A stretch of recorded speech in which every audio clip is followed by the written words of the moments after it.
O ateliê de Elias era um santuário de caos. Paredes manchadas de tinta, telas inacabadas empilhadas de forma desleixada e pincéis mergulhados em frascos de água turva formavam um cenário que refletia sua mente fragmentada. A casa antiga onde ele morava, isolada na periferia de uma cidade esquecida, parecia sufocá-lo com sua presença pesada e úmida. Fazia 2 anos desde que Clara, sua filha de apenas 8 anos, havia morrido em um acidente de carro. Elias, ao volante naquele dia fatídico, carregava a culpa como uma corrente invisível, mas pesada. Sua arte, antes um refúgio de liberdade criativa, tornará-se um espaço de autopunição. Ele começava telas apenas para abandoná-las, incapaz de captar qualquer forma de beleza. Naquela noite, no entanto, algo parecia diferente. Sentado diante de uma tela nova, Elias segurava o pincel com mais firmeza. Em sua mente, os traços delicados de Clara ainda eram claros. Os cachos dourados, as bochechas rosadas e, acima de tudo, aqueles olhos grandes e vivos que pareciam conter o próprio universo. Ele sabia que não podia trazê-la de volta, mas talvez pudesse capturar sua essência, preservando-a de alguma forma. As primeiras pinceladas foram hesitantes, mas logo ganharam força. Ele trabalhava com intensidade, como se estivesse possuído por uma energia que não entendia. A cada traço, algo dentro dele parecia ser puxado para fora, misturado às cores que se espalhavam pela tela. Horas passaram, e o silêncio da noite foi interrompido apenas pelo som dos pincéis e das batidas ritmadas de sua respiração. Quando finalmente largou o pincel, sentiu-se exausto, mas satisfeito. A base do rosto de Clara começava a tomar forma. Pela primeira vez em anos, Elias sentiu uma fagulha de alívio. Enquanto se afastava para observar a obra, o vento uivou lá fora, fazendo as janelas tremerem. Algo na casa parecia respirar junto com ele. Ele não prestou atenção. Estava perdido em seus pensamentos, sem saber que aquele quadro marcaria o início de algo que ele não poderia controlar. Elias despertou com um som distante de algo caindo. No início, pensou ser sua mente pregando peças, mas ao olhar ao redor do ateliê, notou uma lata de tinta tombada perto do quadro. O líquido escorria em um filete lento, manchando o chão já desgastado. Ele franziu o senho. Tinha certeza de que tudo estava no lugar antes de ir para a cama. Sem pensar muito, endireitou a lata e limpou o estrago, seu olhar sendo atraído para a tela à sua frente. Agora, sob a luz fraca da manhã, os traços que ele havia feito na noite anterior pareciam ainda mais vivos. Os contornos suaves do rosto de Clara começaram a emergir da tela como se tivessem vida própria. Enquanto continuava a pintar, Elias sentia algo diferente. Cada pincelada parecia guiada por uma mão invisível. Ele não questionava, apenas se entregava ao processo. Horas se passaram, e os olhos de Clara começaram a ganhar forma. Quando finalmente largou o pincel, um arrepio percorreu sua espinha. Os olhos o encaravam, profundos e intensos, quase como se estivessem realmente vivos. A primeira vez que ouviu o sussurro, Elias pensou que fosse sua imaginação. Um som baixo, quase indistinguível, como o vento passando pelas frestas da casa velha. Mas então ouviu novamente. Papai. Ele congelou, o pincel escorregando de sua mão e caindo no chão com um som abafado. Olhou ao redor, o coração disparado. O ateliê estava vazio, exceto pela pintura diante dele. Clara, ele murmurou, sua voz quebrada pela incredulidade. Nenhuma resposta veio. Apenas o silêncio opressor da casa. Tentando se convencer de que era fruto da exaustão, Elias afastou-se da tela, mas não conseguia tirar os olhos dos de Clara. Havia algo ali, uma profundidade que ele não se lembrava de ter pintado. Ele saiu do ateliê apressado, o coração ainda pesado, sem saber que aquele era apenas o começo do que estava por vir. Os dias seguintes transformaram-se em um borrão de tinta e isolamento. Elias passava cada momento no ateliê, obcecado por cada detalhe da pintura. Ele não apenas estava recriando Clara, sentia como se estivesse se comunicando com ela. Os olhos no quadro pareciam mudar de expressão dependendo de seu humor, às vezes tristes, outras suaves e quase reconfortantes. O sussurro também retornou, sempre baixo, quase imperceptível. Papai, você está aí? A princípio, Elias resistiu à ideia de responder, temendo que estivesse perdendo a sanidade.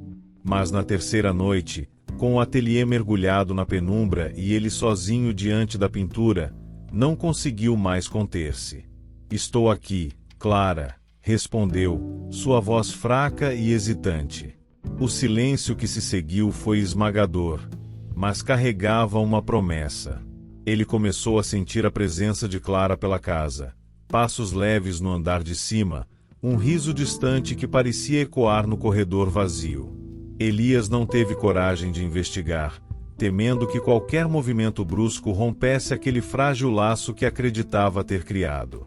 Preocupados, seus poucos amigos restantes começaram a telefonar, mas Elias ignorava todas as tentativas de contato. Quando uma de suas amigas mais próximas apareceu à porta, implorando para que ele saísse de casa e procurasse ajuda, ele a afastou com frieza. Estou perto de algo importante, disse, sem oferecer explicações. Naquela mesma noite, movido pela curiosidade crescente, Elias decidiu investigar a origem da tela que havia comprado para o quadro.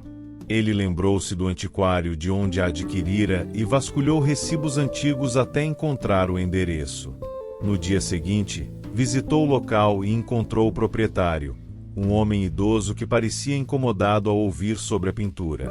Essa tela foi feita por um artista há muito tempo, mas a história não é boa, disse o homem, evitando olhar para Elias.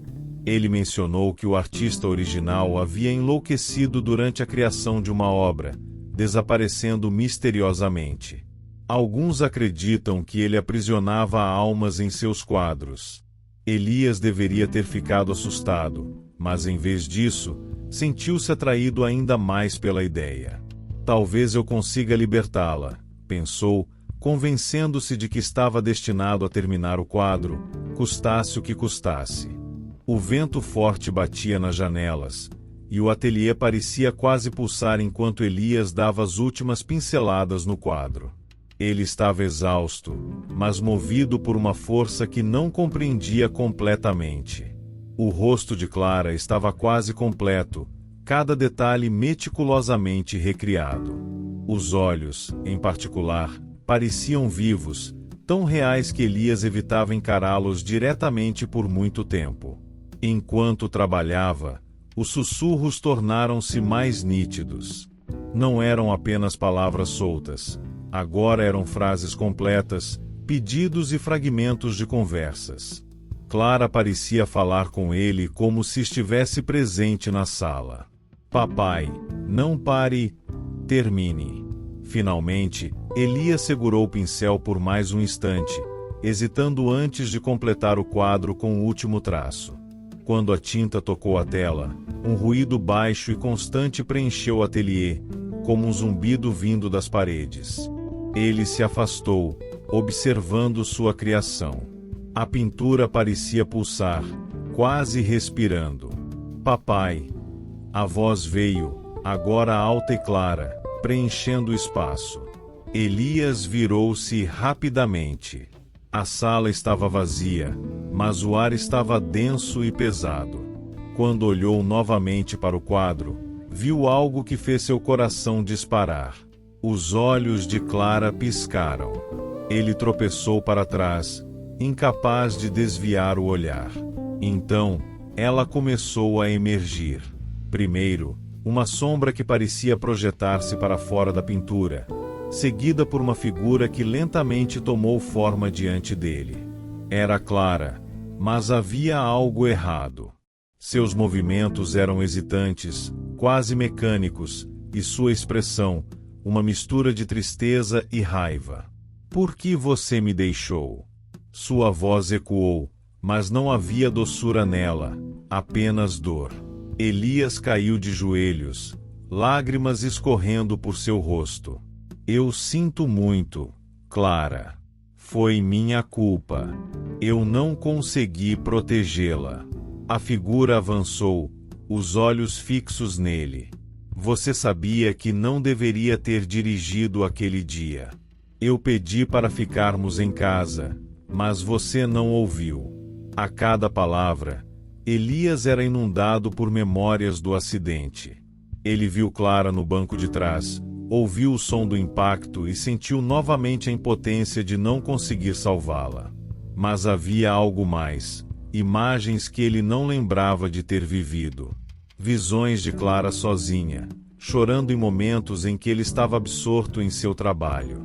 Não sou eu quem está presa, papai. É você. Clara deu um passo mais perto, e sua voz tornou-se mais fria. Você está me usando para alimentar sua culpa. Elias tentou se levantar, mas suas pernas estavam pesadas. Ele olhou para o quadro e viu outras figuras começando a se formar, sombras de rostos distorcidos que pareciam gritar silenciosamente. Ele percebeu, com horror, que não era o primeiro a tentar capturar uma alma naquela tela. A voz de Clara tornou-se um sussurro, cheio de tristeza. Você tem que me deixar ir. Elias ficou paralisado, dividido entre destruir o quadro e perder Clara para sempre ou mantê-lo e viver eternamente com aquela presença assombrosa. Ele estendeu a mão trêmula para o pincel, sem saber qual decisão tomaria. Elias segurava o pincel com força, sua mente fervilhando. Destruir o quadro significaria apagar Clara, romper aquele vínculo que ele acreditava ser sua última conexão com ela. No entanto, o terror que emanava da pintura, a forma distorcida de sua filha e as sombras gritando ao fundo exigiam uma escolha. Ele fechou os olhos e tentou se convencer de que tudo era um delírio, um reflexo da sua culpa e dor. Mas quando abriu novamente, a pintura parecia mais viva. Os olhos de Clara brilharam com algo que Elias não conseguiu identificar. Raiva, talvez, ou compaixão. Por favor, papai, a voz dela implorou uma última vez. Deixe-me ir. Sua mão tremeu enquanto ele levantava o pincel. Em um movimento rápido, Elias tentou apagar a pintura, cobrindo-a com tinta preta. Mas algo resistiu. O pincel não parecia capaz de tocar a superfície da tela, como se fosse repelido por uma força invisível. O ateliê começou a tremer, e as figuras no quadro gritaram. O som era ensurdecedor, uma cacofonia de vozes implorando e acusando. Elias caiu de joelhos, lágrimas escorrendo por seu rosto. Ele largou o pincel, incapaz de suportar mais. Naquele momento, Clara se moveu novamente. Sua figura começou a desaparecer, como se estivesse sendo sugada de volta para a pintura. Sua expressão mudou, suavizando-se.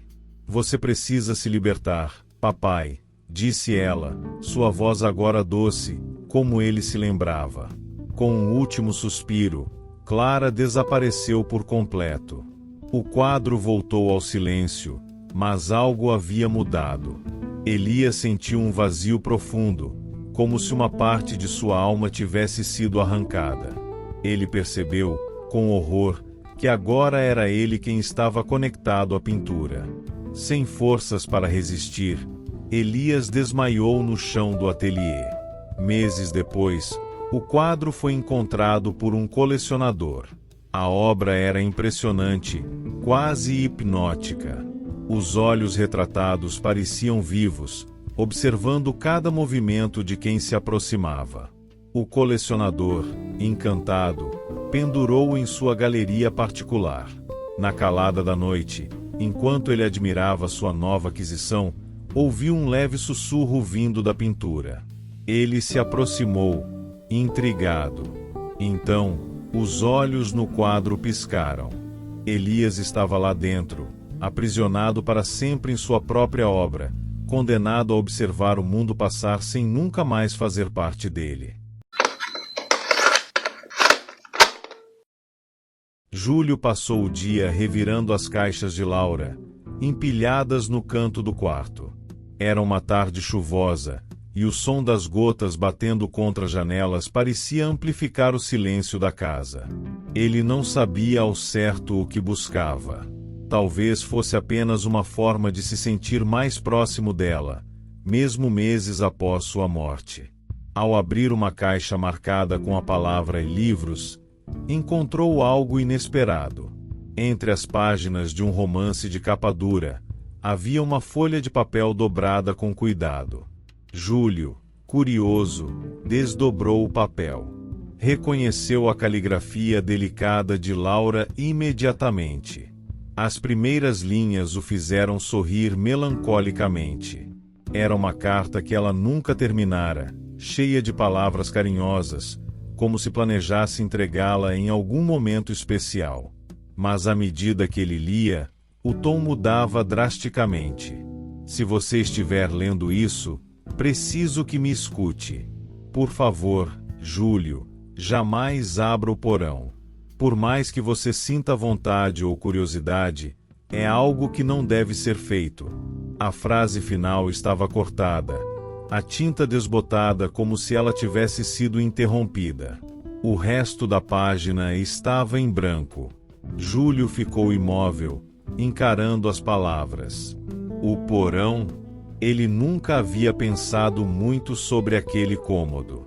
A porta estava trancada desde que se mudaram para casa, e Laura sempre o evitava, dizendo que era apenas um espaço antigo e desnecessário. Agora, o peso da mensagem parecia crescer dentro dele. Por que Laura escreveria algo assim? E por que não teria lhe contado? O silêncio da casa parecia ainda mais denso enquanto ele dobrava a carta e a colocava cuidadosamente sobre a mesa. Algo dentro dele havia mudado. A simples menção ao porão transformará um espaço insignificante na casa em uma obsessão crescente. A carta não saía da mente de Júlio. Ele acordou no dia seguinte com uma sensação inquietante, como se algo invisível pairasse pela casa. Durante o café da manhã, seus olhos voltaram-se instintivamente para o corredor onde ficava a porta do porão. Era uma porta simples, de madeira antiga e descascada, sem nada de especial. Ainda assim, agora parecia carregada de um peso novo. Ele decidiu investigá-la. A fechadura estava enferrujada, como se ninguém tivesse tentado abri-la em décadas. Júlio puxou a maçaneta de leve, mas não cedeu. Frustrado, ele voltou para o escritório e começou a revirar os papéis antigos que Laura mantinha guardados. Talvez houvesse alguma pista sobre o porão ali. Entre contas antigas e documentos de propriedade, ele encontrou algo interessante. Uma pasta amarelada com o título Casa, Histórico Familiar rabiscado em um dos cantos. Júlio abriu a pasta e encontrou uma série de recortes de jornais, registros de herança e notas manuscritas que pareciam ser da própria Laura. Um dos documentos mencionava que a casa pertencia à família de Laura há mais de 100 anos.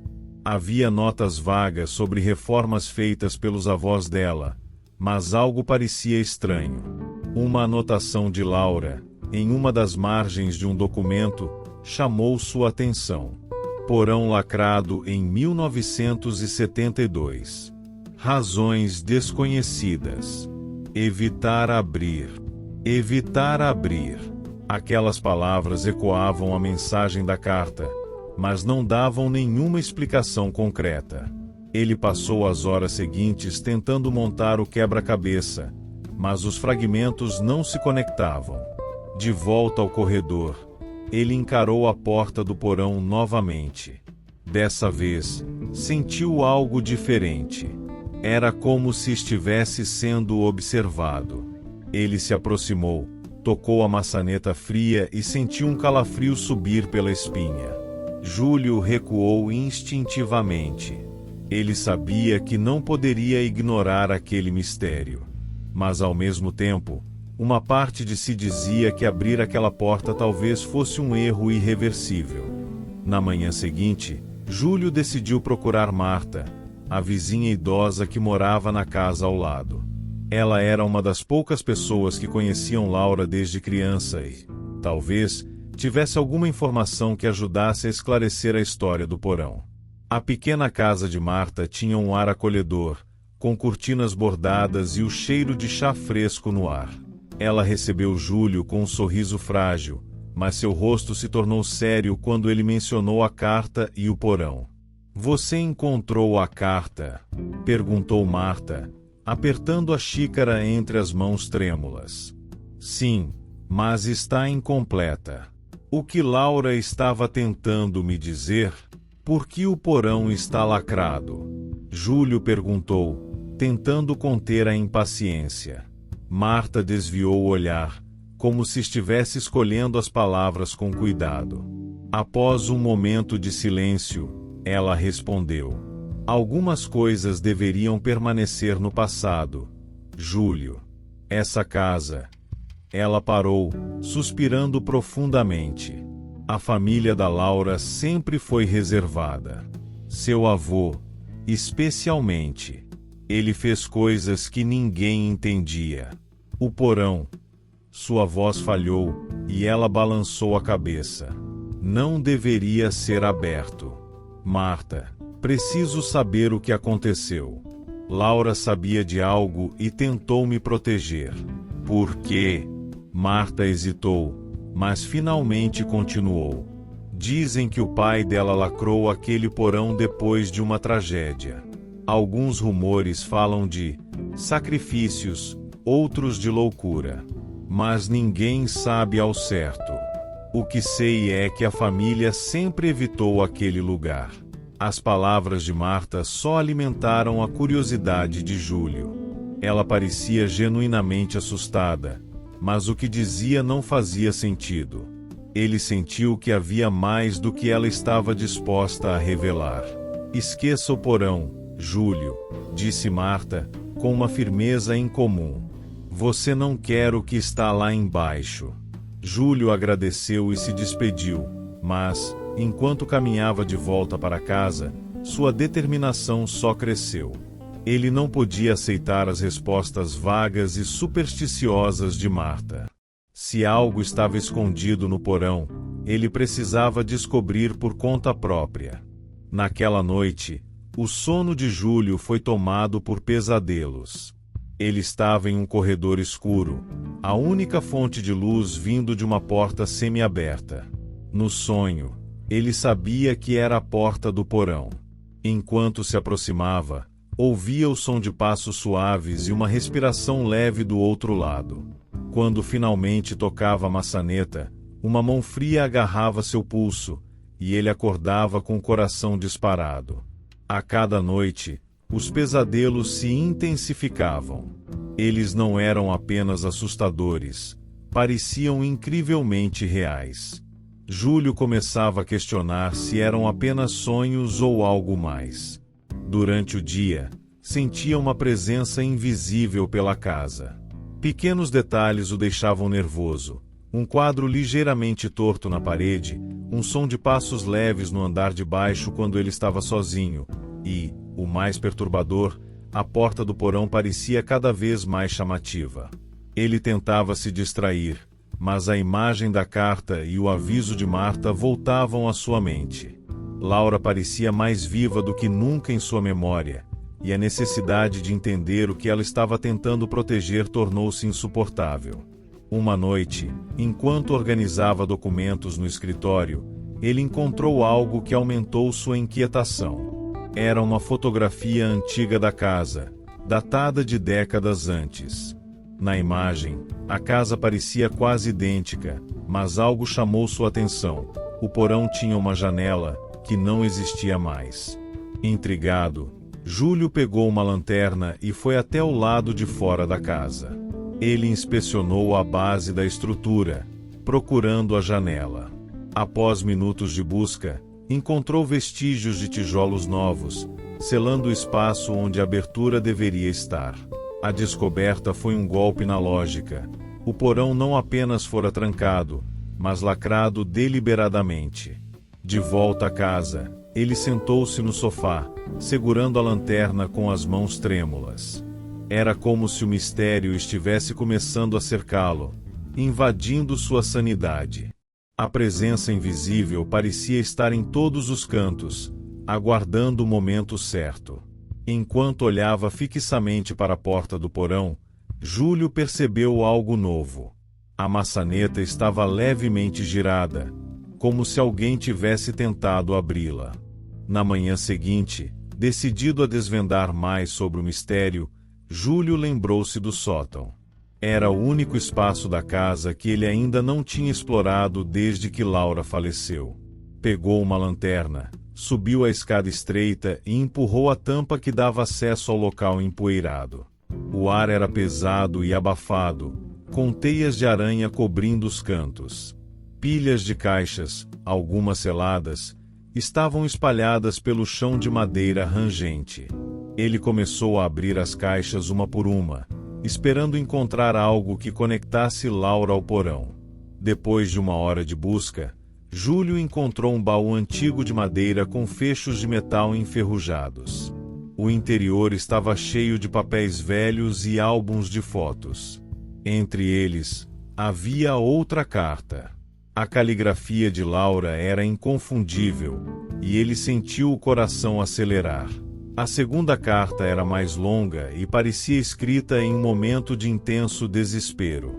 Júlio, eu não sei se terei coragem de te contar isso pessoalmente.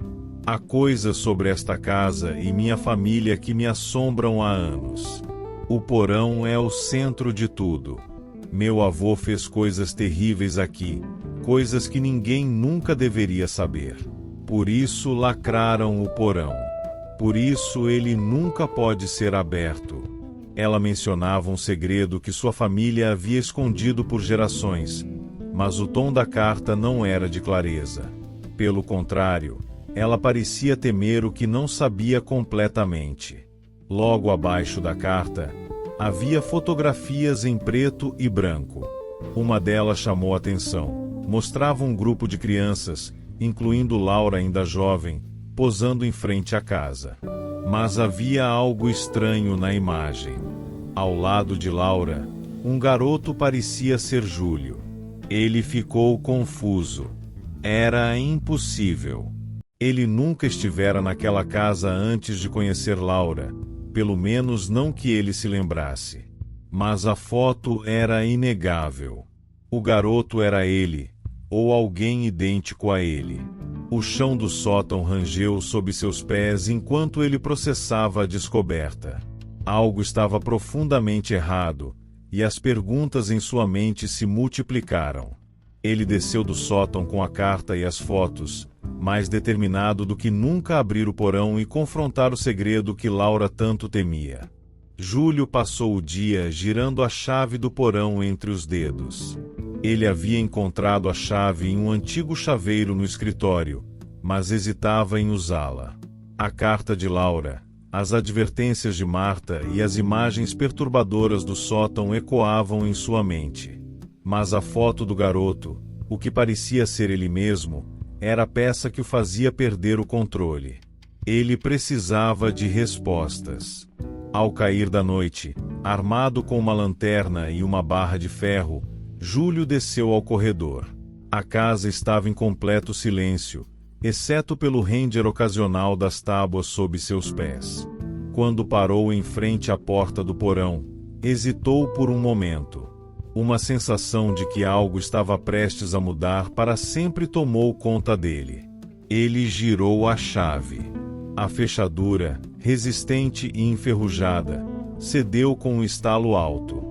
A porta rangeu enquanto se abria, revelando uma escadaria íngreme que desaparecia na escuridão. O ar era denso e úmido, com um cheiro de madeira apodrecida misturado a algo mais, algo metálico e azedo. Com passos cuidadosos, ele desceu. A lanterna iluminava as paredes de pedra, onde manchas antigas pareciam formar padrões quase deliberados. Quando chegou ao fundo da escada, viu um baú no centro do cômodo, cercado por símbolos desenhados no chão com algo que parecia tinta escura, mas Júlio sabia que era outra coisa. Ele se aproximou lentamente do baú, o som de sua respiração ecoando pelas paredes. Ao abrir a tampa, encontrou diários antigos, papéis soltos e mais fotos. Enquanto vasculhava os documentos, a verdade começou a emergir como uma onda de horror. Os diários pertenciam ao avô de Laura. Eles descreviam rituais realizados no porão, em que ele buscava curar a alma de um garoto traumatizado. Júlio gelou ao reconhecer seu nome entre as anotações. Ele havia estado naquela casa, muito jovem, levado por um acidente que ceifou a vida de seus pais biológicos. Os fragmentos de memória começaram a emergir. Júlio viu flashes de rostos, gritos, fogo. Ele entendeu, com uma clareza cortante, que fora o responsável por aquele acidente. Fora um momento de raiva infantil, uma distração inconsequente que levou à tragédia. O avô de Laura o acolhera, mas também experimentara com ele. Os rituais eram uma tentativa de apagar as memórias de Júlio e moldá-lo em alguém novo. Laura sabia de tudo, descobrindo ao longo dos anos. Ela manteve o segredo, casando-se com ele talvez por amor, talvez por culpa. Júlio caiu de joelhos, encarando as palavras que confirmavam seus piores temores. O porão não guardava apenas segredos, ele guardava sua verdadeira identidade. Mas, antes que pudesse processar completamente, algo fez levantar o olhar. As luzes da lanterna começaram a piscar, e o ar no porão parecia vibrar. Júlio sentiu que não estava sozinho. Uma voz suave, inconfundível, sussurrou: "Eu avisei para não abrir." Júlio se virou abruptamente, iluminando o porão com a lanterna que tremia em sua mão. Não havia ninguém lá, mas a sensação de uma presença se tornava mais opressiva a cada segundo. A voz de Laura ainda ecoava em sua mente, como se tivesse sido sussurrada diretamente ao seu ouvido. Os documentos e diários estavam espalhados pelo chão, mas Júlio já não conseguia se concentrar neles. Ele cambaleou até a escada, sentindo-se sufocado pelo peso das revelações e pela crescente sensação de que algo observava das sombras. De volta ao corredor, fechou a porta do porão com força e encostou-se contra ela, tentando recuperar o fôlego. Mas a casa, antes silenciosa, agora parecia viva. O som de passos, vindos de cômodos vazios, ecoava ao redor. Ele ouviu o leve estalo de uma cadeira sendo arrastada na cozinha e, depois, um riso distante, infantil e cheio de eco. Júlio tentou racionalizar, mas sua mente estava em frangalhos. As memórias recém-descobertas o consumiam. Ele se lembrou dos momentos fragmentados da infância, do acidente que tirou a vida de seus pais biológicos, e da forma como foi manipulado pelo avô de Laura. Era como se toda sua vida tivesse sido construída sobre uma mentira. Ele se arrastou até o escritório e abriu uma gaveta, puxando folhas de papel e uma caneta. Com mãos trêmulas, começou a escrever uma carta. Ele precisava documentar o que havia encontrado, para quem quer que viesse morar naquela casa. A verdade sobre esta casa não pode ser ignorada. O porão é um reflexo de tudo que foi enterrado: segredos, pecados, traumas. Quem encontrar isso deve saber: há algo neste lugar que não deixará ninguém em paz. Antes que pudesse terminar a carta, o som de uma batida leve na porta do escritório o interrompeu. Júlio congelou. Ele estava sozinho na casa, ou pelo menos deveria estar. A batida se repetiu, desta vez acompanhada por uma voz familiar. Júlio, era Laura. A caneta caiu de sua mão enquanto ele se levantava, encarando a porta. Ele sabia que não era possível, mas a voz, doce e calma, parecia tão real. Aos poucos, a maçaneta começou a girar sozinha.